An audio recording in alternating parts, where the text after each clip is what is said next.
Welcome back. Well, living in the northwest corner of the lower 48 states in the USA where there's plenty of water, I often pass by lakes and ponds and rivers, and I hardly give it a thought. Now, occasionally I might notice how clear the water is, or I might think how nice it would be to dive in and cool off on a hot day. Sometimes I think about fish, but rarely do I think about the little tiny microscopic things in the water that we don't ordinarily see. Now, if I took a drop of pond water and placed it on a slide and examined it through a microscope, I'd see plenty of amazing things that I'm ordinarily oblivious to. Through the help of lenses and a microscope, people have gained levels of understanding and appreciation for things that were never fully understood before the microscope was invented back in the late 16th century. Now, in this course, we've been using some basic tools to look at things in ways that pass many other people by today. And in using tools like the integration conversation starter or the truth and baloney detector, students and teachers and parents or pastors for that matter, it can talk about things in ways that may elude others or ways that people don't ordinarily think about. Now, as followers of Christ, we can see things in a holistic way by taking the big picture into account, viewing the smaller things of life in the context of the larger whole. That's what biblical worldview integration is all about. Now, if we do not take the full picture into consideration, we're going to end up with just a portion of the true meaning of things, or we may miss the true meaning altogether.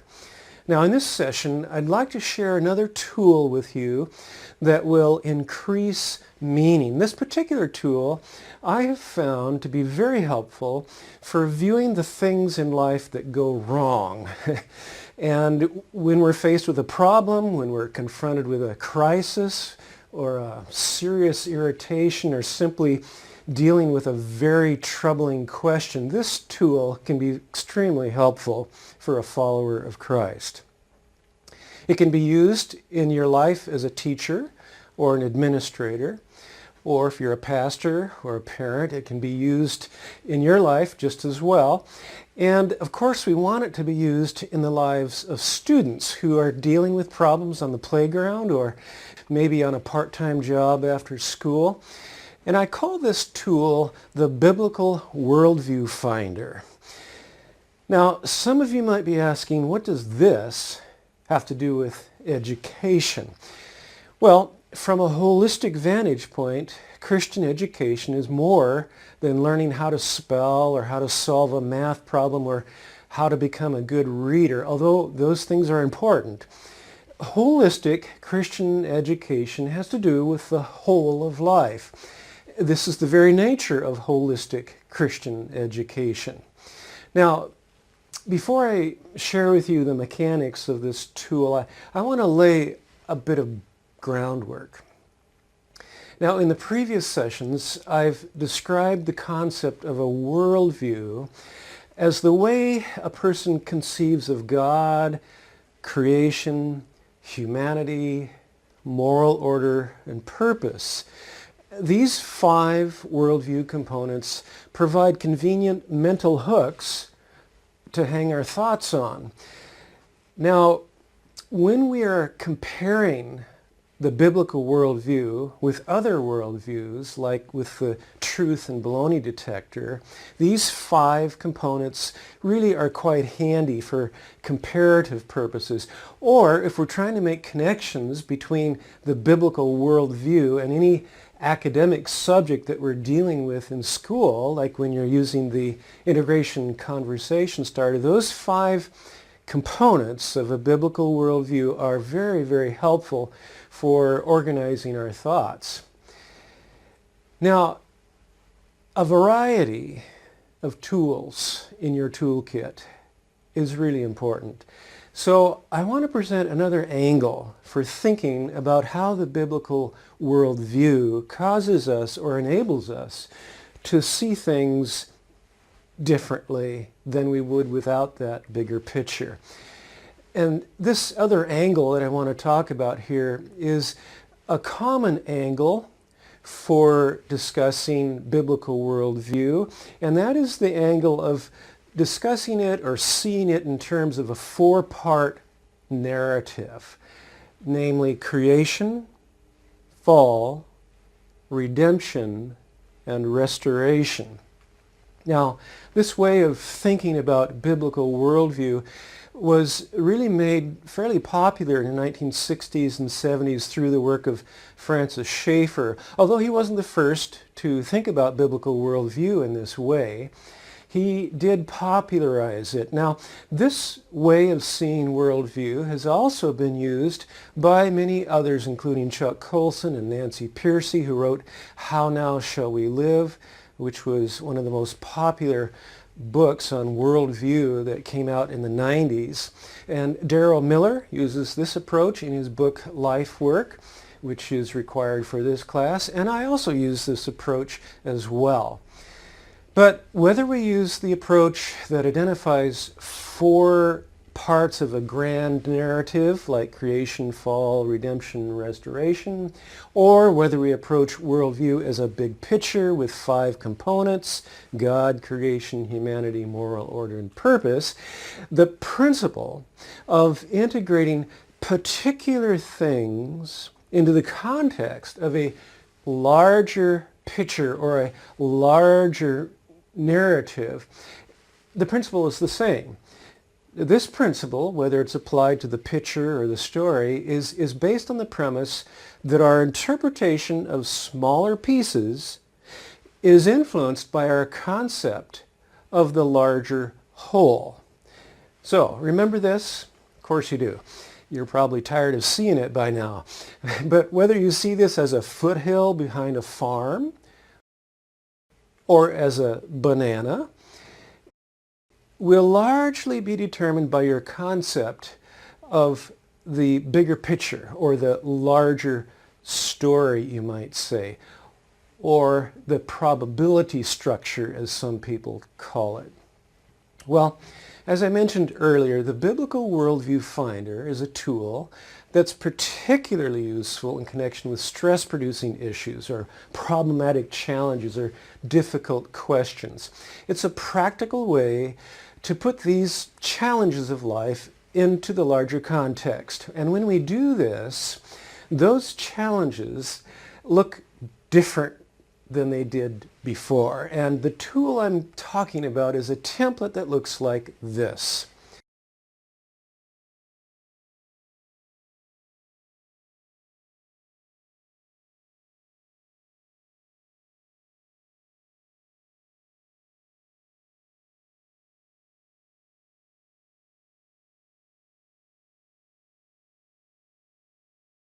For the creation part of the grand story or the grand meta-narrative, the Biblical Worldview Finder mentions four representative statements.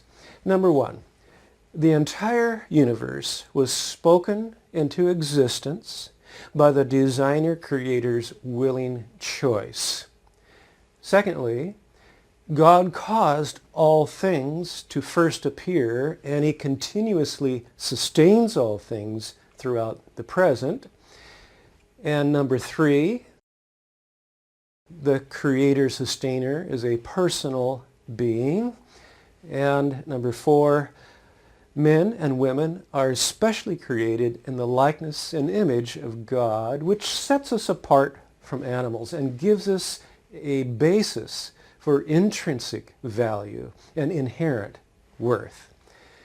Now, there are a lot more statements that could be included in the creation part of the story, but these four statements are sufficient for the purposes of this tool.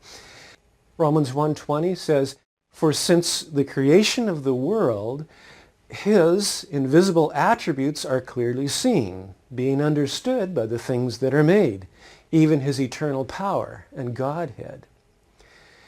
We also know that God is not a human being, and humans are not deities, yet both God and humans share this commonality.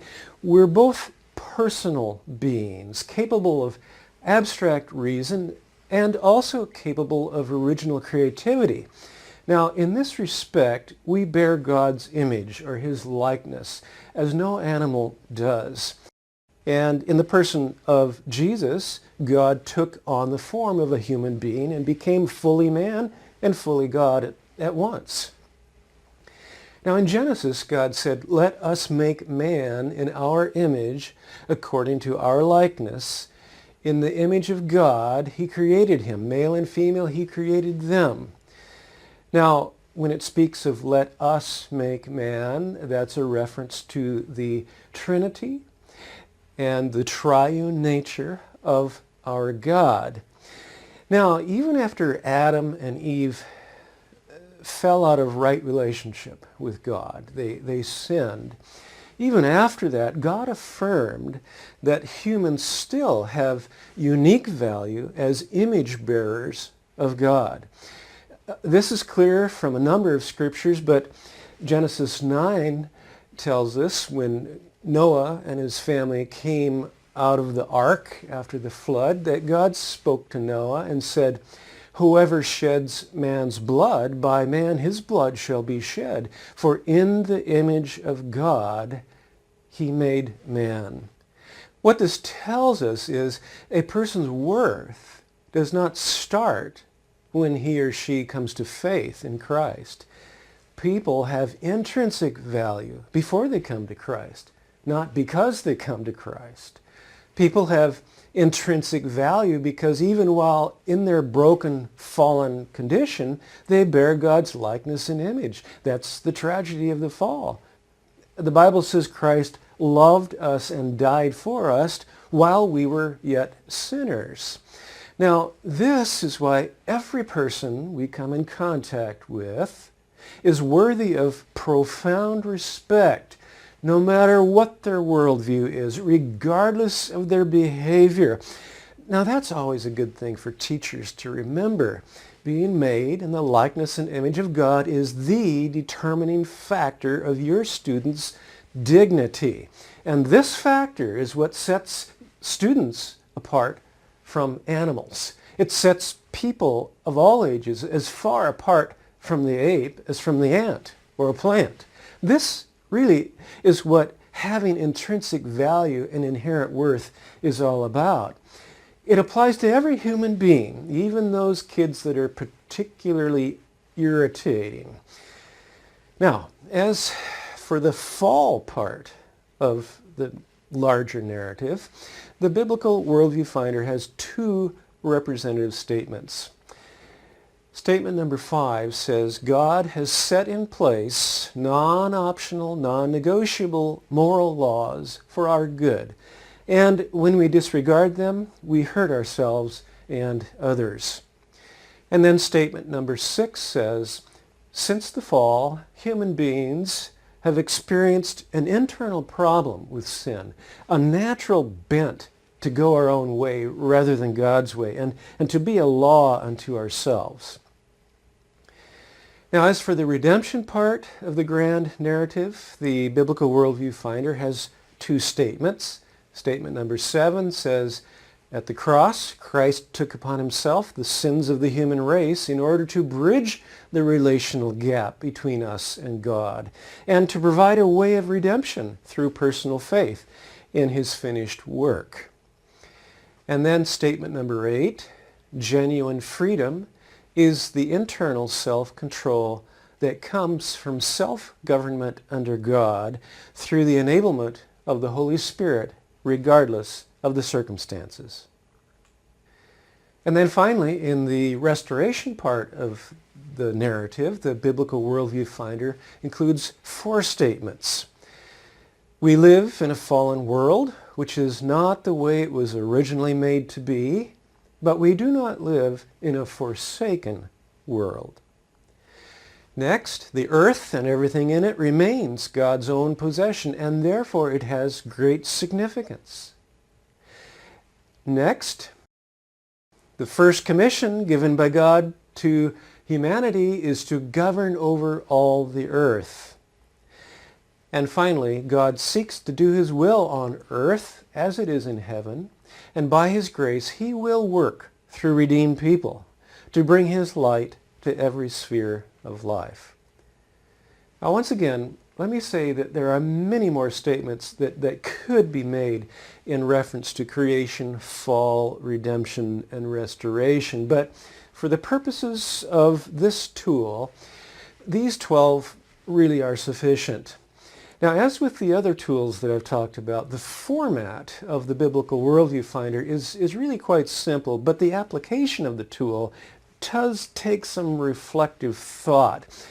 And let me underscore that the Biblical Worldview Finder really is not a substitute for prayer. It's not a substitute for counsel from trusted advisors. It's not a fix-all formula. It's simply a thought prompter.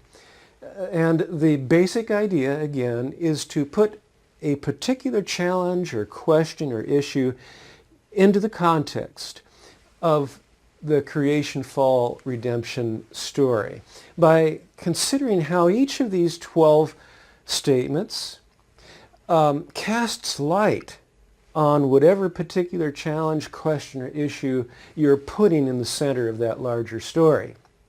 Now, your students might find this tool helpful when they don't get a part they wanted in the school play, when they don't make the cheerleader squad, or when someone else is chosen for the first string on the sports team, or when they don't get the recognition they think they deserve. And it can also be used in the case of relational challenges that come up between students, or even family members or people that they work with or play with on the weekend. Now, not all 12 statements in the viewfinder have equal relevance to all challenges. Some statements will have more relevance than others depending on the nature of the particular problem. Now, to give you a feel for how this tool works, I'd like you to first go to session 9 in the course content area of the online distance learning platform and print out a copy of the Biblical Worldview Finder. And put this presentation on pause for a moment to do that now.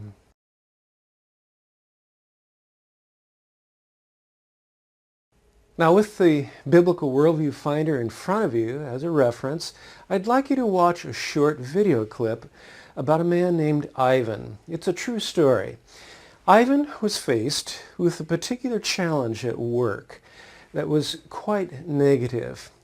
And I want you to notice that I'm using an adult example. Now, while the objective here is to have your students learn how to use this tool for their own challenges, I really think it's incumbent upon us as teachers to be authentic and to be able to apply the tool to ourselves before teaching it to our students. If you learn to use it for yourself, consider how you can come up with a real example that you can use with whatever age group you're dealing with.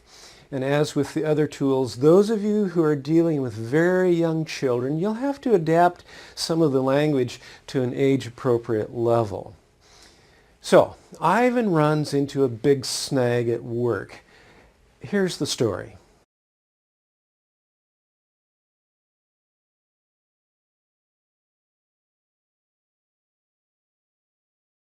Sometimes, Ivan thought, the scales of justice needed a little help from the thumb, like when it came to his expense account. Ivan felt he'd been unfairly passed over for promotion. He'd invested a lot of time in the company, especially when his children were younger. He had paid his dues and more. He felt he deserved more recognition, or perhaps something extra. That extra came on his frequent trips. In some cities, he'd stay with friends, but charge the firm. He'd take relatives out for luxurious dinners and let the company pay. Once or twice he added an extra leg onto a sales trip so he could visit his daughter at college. He found other ways to divert company money into his own pocket. Since Ivan was trusted, no one ever checked.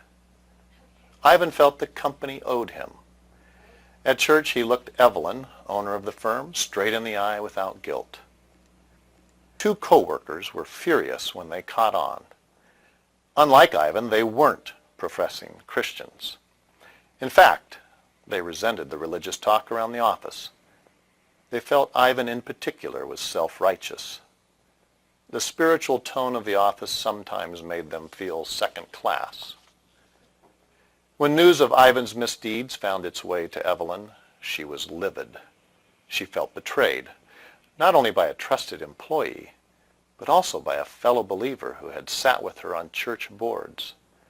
Moreover, the company's testimony had been compromised, and the office atmosphere poisoned. My immediate reaction was clear-cut, Evelyn recalls. He's got to go. Ivan has to be made an example of. I felt let down. I thought I'd be perceived as a wimp if I didn't act decisively. Now, the challenge we all have as followers of Christ is to see life in light of the rest of the story, in light of the bigger picture of creation, fall, redemption, and restoration. So the question now is, how does the creation, fall, redemption, and restoration story cast light on Ivan's situation? If Ivan had stood back and viewed his situation in the context of the bigger story, how might this have helped him to respond differently than he did?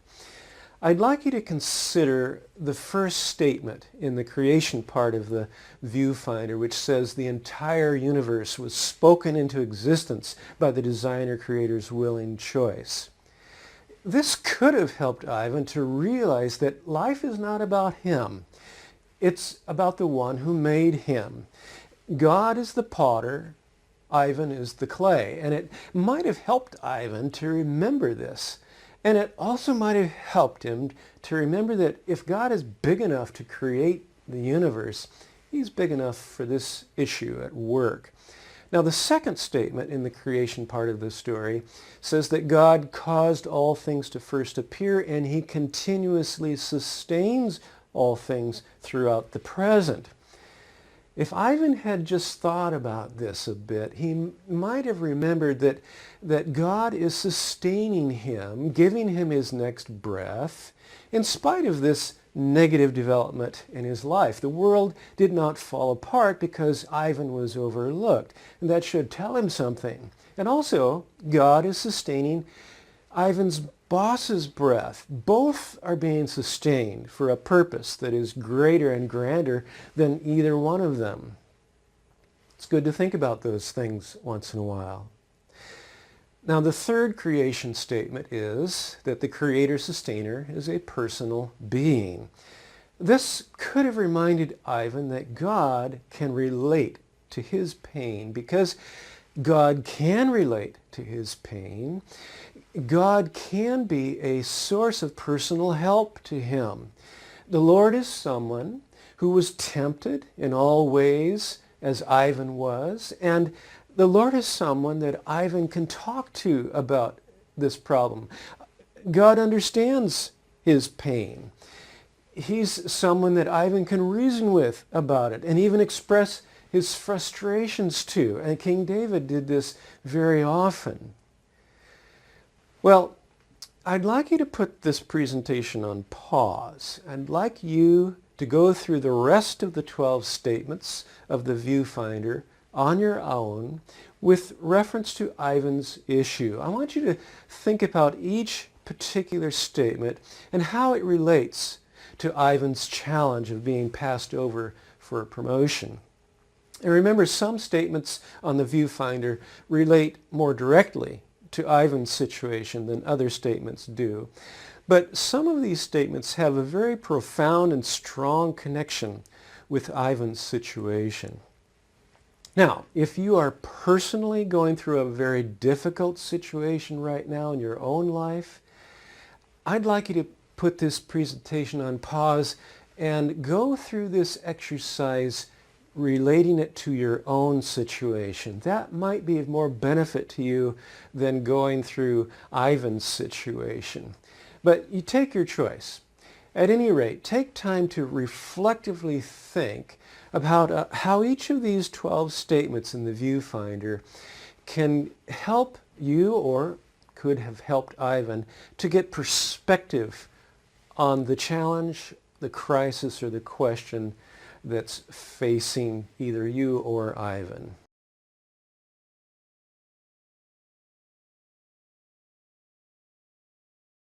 Now, although there's not a specific assignment in this course related to the Biblical Worldview Finder, I hope that you will use it, and not only that it will be helpful during your own times of pain, but that you will share this tool with your students, and that you will help them to think through more holistically about life in general. Remember, holistic Christian education is not just about academics.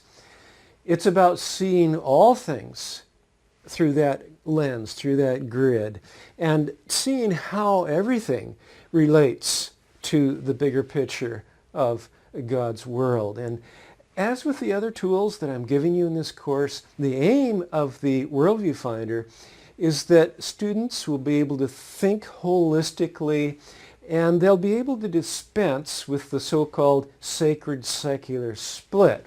All of these tools are meant to be aids in recovery from secularized thought. It takes repeated practice because most of us, including myself, have a strong tendency to fall back to the default mode of our secularized culture. It would have been a lot easier for us to think holistically in the days of Comenius or Jonathan Edwards, but we're not there. We have to work at this a little more intentionally than they did. And ridding ourselves of SSD, the sacred secular divide, is not a quick and easy fix. It takes time and repeated effort to form new thought habits. Gnostic dualism is not an easy thing to dispense with. And I want to give a little footnote here, particularly for those of you with a background in philosophy. Now, if you don't have a background in philosophy, you can plug your ears just for a moment. But don't go away, because I have something really important to share with all of you before we wrap up this session. Well, my footnote for philosophy majors or philosophy junkies is simply to say that when I speak of dispensing with dualism, I'm not at all referring to what is known in the field of philosophy as substance dualism. I'm referring to Gnostic dualism. Substance dualism is the understanding that the substance of a human being is body and soul. This is the biblical view of humanity. Many verses affirm the idea that we are more than simply physical creatures. We are physical and spiritual beings. The human mind is part of the soul, and it's not merely chemical reactions in physical gray matter that we call the brain. And when we die, our soul departs from our body. Later we get a new body for our soul to inhabit, but the body is not the soul. The soul is not the body. Now, I'm not remotely suggesting that we dispense with the idea of substance dualism in the philosophic sense of that idea. The dual nature of humans with a body and a soul is how we were created. And as God said, it was very good. Now, to suggest, as some do today, that human beings are only physical, to me that's as misguided as to suggest that human beings are only spiritual. These are two kinds of monism that are the outcome of either the Western worldview of materialism that says all that exists is matter and it denies the soul, or the Eastern worldview of pananimism, which says all that exists is spirit. The dualism that I'm suggesting we dispense with is the Gnostic dualism that divorces the body from the soul, or denies the goodness of the body and the goodness of the physical realm of creation. Gnostic dualism separates our public lives from our so-called private faith. It divorces facts from values. It disconnects math from the maker of math, and it detaches God from science, and it splits life into so-called sacred and secular compartments. And once again, to make myself clear, I'm not remotely suggesting that we dispense with the philosophic and biblical idea of substance dualism that sees humans as made up of body and soul. I also want to make it clear that I'm not questioning metaphysical dualism. Now, it should be obvious to everyone watching that I'm not advocating materialism in any way, shape, or form. Metaphysical dualism is central to the biblical worldview. It's the belief that reality is made up of both physical and metaphysical things. This isn't the kind of dualism that I'm opposed to, of course. God's world is made up of both the seen and the unseen. And the unseen realm includes a whole array of metaphysical realities, including angels, both fallen and not. And it includes the afterlife. Again, it's the idea of Gnostic dualism that we need to dispense with, not the idea of substance dualism or metaphysical dualism. A holistic approach to life really validates both the physical and the metaphysical realms, and it unifies them in Christ, the common creator and sustainer of both. He's out to do his will in the physical realm as it is done in the metaphysical realm. And in Christ, these realms are made whole. Now, if you're not a philosophy junkie, I've probably thoroughly confused you, so let's move on. Well, I'd like to make a very important observation about the true story of Ivan. It appears from what was written about Ivan's situation in the book where I found the story, Ivan did not share his pain with another believer. He seemed to go it alone. In Ecclesiastes 4, 9 through 12, we read, "Two are better than one, because they have a good return for their labor. If either of them falls down, one can help the other up. But pity anyone who falls and has no one to help them up. Also, if two lie down together, they will keep warm. How can one keep warm alone? Though one may be overpowered, two can defend themselves. A cord of 3 strands is not quickly broken." I invite you to take out a clean piece of paper and write the following at the top. My personal board of directors. Now, in the middle of the piece of paper, I'd like you to draw an oval to represent a conference room table. And I'd like you to print your own name at one end of the table. And then around this table, I'd like you to print the names of others who currently influence you the most in a positive way. They may be living or deceased. They may be people that you've never met, such as authors or media personalities or sports figures or musicians. These are the voices you turn to, you listen to, you learn the most from. These are the voices you take seriously when you want counsel, ideas, or motivation, or companionship, or guidance, or you want a boost of confidence. I'd like you to limit the number of board members to 6 or 7, and put this presentation on pause and give yourself some time to really think this through.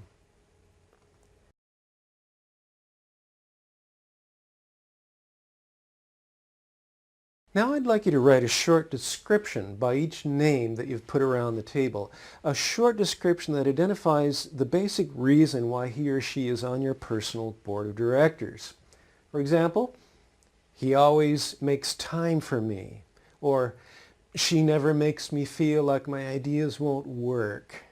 Again, put this presentation on pause and spend some time thinking about this.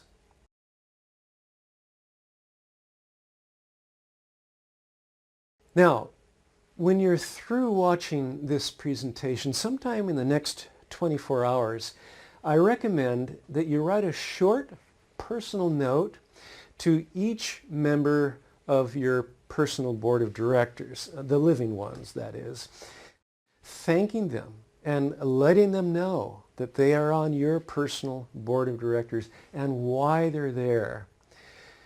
I was first taught this great exercise by my friend Dr. Kathy Cook, who's the founder of Celebrate Kids Incorporated. And with her permission, I've shared this exercise with many people. Several of my own personal board of directors have been around my conference table for more than 30 years. My wife has been on my board for over 40 years. What a difference these people have made and continue to make in my life. They are the friends I cannot afford to live without. And along these lines, I'd like to recommend a really good book by Tom Rath called Vital Friends, The People You Can't Afford to Live Without. It's a great read. It will really help you to recognize who's on your personal board of directors. And, just as importantly, it will help you to be a good board member for those around you who look to you for advice or moral support. Well, who's on your personal board of directors? Maybe you can't limit it to 6 or 7. Get a bigger piece of paper. Thank them. You'll be glad you did, and you'll be encouraged. And they will be encouraged as well. One more question. Is Jesus on your personal board of directors? He's been on mine for over 50 years now, ever since I came to know him at the age of 8. And if you want to know how that happened, send me an email and I'll be happy to explain it to you. But before we conclude this session, I'd like to give you a positive example of a person who was able, by God's grace, to respond rightly to a negative aspect at work, and he was able to put the sacred secular divide behind him. The man's name is Jack Van Hardesveld. Now, in this case, Jack was experiencing a challenge that's not uncommon for followers of Christ in the workplace today. He was doing things that were legally okay, but not really in alignment with the kingdom of God, not really ethical. Jack was doing business in a way that was commonly accepted, yet as a follower of Christ, it troubled him, and it should have. Well, these sorts of situations can be highly stressful for followers of Christ in the workplace.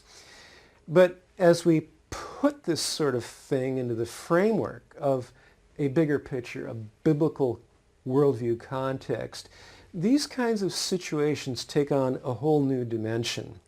Let's hear Jack's story as he tells it himself. Well, when I first started out in this business, it was the trick was to figure out a way to do it well, and the amount of money that's being at issue is, in the beginning it was $5 to $10 million. Now it's several hundred million per transaction. So anytime you have a situation where that much money is involved, just the roundings could be millions, and people fight very hard in order to protect their interests. What happens in the beginning, I think, is that they try to figure out a way to be smarter than you, and they try to outsmart you. Figure that there's something that maybe you don't know that they know, and they can trick you into agreeing to something that deprives you of your rightful gain from the transaction, whatever position you happen to be in at the time. And so in the beginning, in the early 80s when I was doing this, that seemed to me to be what the game was. And so I tried to just be good at that game. And I found out that I had an aptitude for this, and that after you do a few dozen of these transactions, it's a little bit harder to trick you. But come to find out, you could actually trick them. And I got to the point where I just didn't want to play that game anymore. What I really wanted to do is to tell people what I really wanted, and I thought that everybody that was involved in the transaction had some right to receive either a job or compensation or a commission or a contract to build something or whatever it is that they were bargaining for. If they were at the table in the first place, they hadn't disqualified themselves in some other way, that they ought to be able to get what they bargained for. I went to my employer. I actually went to my lawyers first after having done many transactions with this same group of lawyers, and I told them that I didn't want to play this game anymore. I wanted to just tell them what I really thought I deserved out of this transaction, and I recognized what they ought to get out of it, and that I was going to actually help them to protect their interests. Well, the lawyers became very upset about this and said that they would not represent me, that I worked for a public company at that time, and that I needed to go to the board of directors and tell them what I was going to do and get their permission. And if I didn't do that, then they weren't actually going to help me do this or even allow me to do it. So I did that. I went to the board and I asked them. I told them what I wanted to do and said I just wanted to play this completely straight, be honest on each of the points, and I wanted to put together fair documents that were fair for everybody. And they gave me permission to do it. And the first project that I did like that was in New Orleans. And this was in 1992. And there was a real estate kind of a collapse had gone on throughout the United States. The RTC had been formed, and the two people that I was dealing with to build this hotel were struggling financially. Had gone through some threatened foreclosures and problems with their banks, problems with their partners, problems with some of their management companies, and they had developed a lot of kind of sharp edges. And in I walk at that point, having just met with my board. And so I said to them, here's the way we're going to do this. We already had sort of a letter of intent fleshed out. We're going to put together these documents. But here's the way it's going to go. I'm going to look out for you. And I want you to look out for me. Because I think you have a legitimate economic interest here. And there may be ways in which you could be deprived of those interests. But I'm not going to let that happen. Because I think that you deserve what you bargained for. And therefore, I'm going to help you. And I hope before it's all over that you help me to protect my interests. And I'll go first. And we started going through the agreements, and I went to a provision fairly early on, and I said, this is what this says, and it looks great because you're going to be the developer and you're supposed to make this money. And but if you flip in the back, this section here in the back, it looks like actually without doing something really bad, you could be deprived of that. I could do that. Now, I wouldn't deprive you of it, but legally I could. And maybe I'm not here at the time in which this gets triggered. And somebody could take this money away from you. And so what I'd like my lawyer to do, and I looked over at my lawyer, and I said, I would like that provision to be changed so that this unfair thing could not happen to them. And my lawyer was a little uncomfortable, but he didn't want to say anything. And he said, okay, fine, let's do that. And the guys at the other side of the table, they didn't really know what to make of this. But they said, great, thank you. And we moved on. And about a half hour later, we came across another one, and they were ready to turn the page. And I says, before we turn the page, if you look here in the middle, this provision here, that ties over to this other agreement over here, and which has a mere provision. But actually, if you don't do this exactly right, exactly perfectly, you won't get this other compensation that would come to you under certain circumstances. And I don't think that that's fair, because you would trigger this just too easily. It's not right. And I want to change it so that it is fair. Well, that started to really get to him. And as we went on over the period of the next several days going through these agreements, I kept doing that whenever I could. And when things would come up that really hadn't been resolved, we debated them, and I would say, well, this is what would be fair for me. Now, what would be fair for you? And as we kind of articulated it, I took their position and also my own. And we just kind of looked at it from a 360-degree view, and what would be the right thing for all of us in this situation? Well, it blew him away. We were able to conclude the transaction, and everybody felt great about it. We built the hotel, and for $25 million, they brought it in on time and on budget, which was great. 2 years later, we sold it for $45 million. We made a $20 million profit, and they got half. And that transaction saved them financially. They also told me later that it changed the way they did business. One of the two of them, I thought, really kind of got it as we were going through it, and one of them I didn't think did. Well, some years later, we decided to do another project together, same two guys.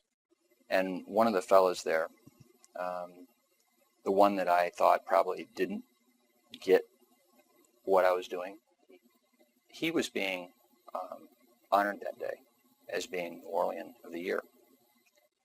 And finally, it was his turn to say thank you or whatever.